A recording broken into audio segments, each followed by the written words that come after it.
यातनं आज भारतीय जनता पार्टी केवळ नंबर 1 नाही तर घवघवीत 70-80% जास्त जागा भारतीय जनता पार्टी मिळतात। बरं, पिंपळनेरवर पहिल्यांदाच भाजपचा झेंडा फडकलेला आहे। तिकडे धुळ्यामध्ये भाजप उमेदवारांना खातं उघडलेलं आहे। काही कल समोर येत आहेत, निकाल हाती येत आहेत। धुळ्यामध्ये भाजप नगराध्यक्ष पदाच्या योगिता चौरेंचा विजय झालेला आहे, तर तिकडे श्रीगोंद्यामध्ये नगराध्यक्षपदी भाजप उमेदवार विजयी झालेला आहे। भाजप सध्या आघाडीवर आपल्याला पाहायला मिळत आहे। भाजपच्या सुनीता खेतमाळी यांचा विजय झालेला आहे। भाजपच्या सुनीता खेतमाळी यांचा मोठा विजय तिथे। तर तिकडे यवतमाळचे अपडेट आपण पाहूयात। यवतमाळमध्ये प्रियदर्शनी उईके या सध्या आघाडीवर आहेत। लोहामध्ये शरद पवार यांच्या पक्षानं खरं तर जोरदार मुसंडी मारलेली आहे। गंगापूरमध्ये प्रशांत बंब यांना हा मोठा धक्का मानला जातोय।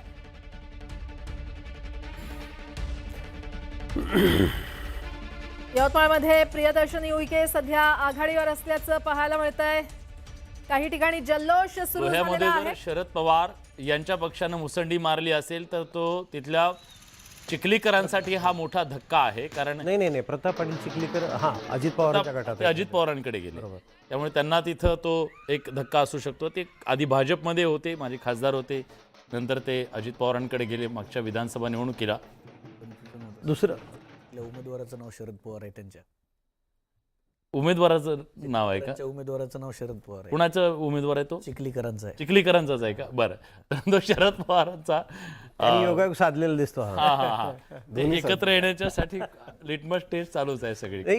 केशव उपाध्याय जे मगाशी बोलले त्याला थोडंसं एक वेगळं मी हे देतो, कारण ते तर बोलणारच आहेत, ते प्रवक्तेच आहेत पक्षाचे, त्यांची जबाबदारीच आहे नेतृत्वाचं यश वगैरे मांडण्याची। पण एक ट्रेंड नवीन, एक त्यांनी जसं नवीन गोष्ट राहिली म्हणून मांडली तशी मला एक मांडायची आहे। भाजपाने अतिशय व्यावसायिक पद्धतीने पक्ष वाढवला, अत्यंत प्रोफेशनल लेवलनी।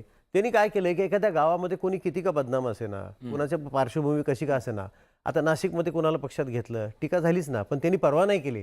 भाजपाने पक्ष विस्तार करताना कसल्याही टीकेची पर्वा नाही केली की आम्ही कोणाला पक्षात घेतोय। त्याच्यामुळं जिथं विजयी होतोय तो त्या गावातल्या प्रभावशाली व्यक्तीचा कार्यकर्ता आहे किंवा तो स्वतः प्रभावशाली व्यक्ती आहे। त्यामुळं पर्यायच नाही, त्यांच्याशिवाय कोण विजयी होणार आहे? मग तोच ट्रेंड चालू आहे सध्या। सगळ्यात महत्वाचं केशवजींचं कौतुक केलं पाहिजे, म्हणजे ह्यांच्या सगळ्याच प्रवक्त्यांचं पक्ष जेव्हा तो निर्णय घेतो तेव्हा डिफेंड करायला हे येतात बडे मुद्दे। ते अतिशय चांगल्या पद्धतीने डिफेंड कौतुक करायला पाहिजे। कोंडी सुद्धा होते, पण पक्ष मात्र थांबत नाही, कारण त्यांना माहित आहे हे लढायला आहेत पुढे।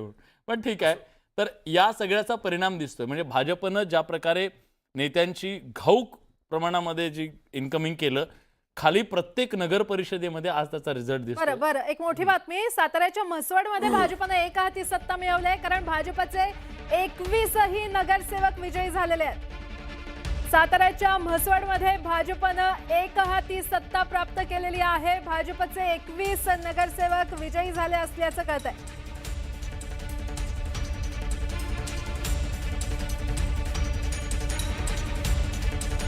तर आपल्याकडे जे आकडे येत आहेत त्यानुसार आपण पुन्हा एकदा उजळणी करूया। आपल्याला मिळालेल्या माहितीनुसार कोल्हापूर जिल्ह्यामध्ये एकूण नगर परिषद नगरपंचायत 13 आहेत। भाजपनं 3 जिंकल्यात, शिवसेनेकडे 5 आहेत, राष्ट्रवादीकडे 2, ठाकरेंच्या शिवसेनेकडे 0, काँग्रेसकडे 1, शरद पवारांच्या पक्षाकडे 0, इतरांकडे जनसुराज्यला 2। कोल्हापूरमधली ही परिस्थिती आहे। म्हणजे विरोधकांना केवळ एका जागेवर 13 पैकी फक्त एक जागा त्यांना जिंकता आलेली आहे कोल्हापूरमध्ये। तीच परिस्थिती नगर परिषद निवडणुकांमध्ये 11 वाजेपर्यंत जी आकडेवारी आहे ती आता तुम्ही सांगितली तर म्हणून भाजप 133 जागांवरती पुढे आहे। शिवसेना 46, राष्ट्रवादी काँग्रेस 34, काँग्रेस 29, उबाठा 6, राष्ट्रवादी शरदचंद्र पवार पक्ष 8।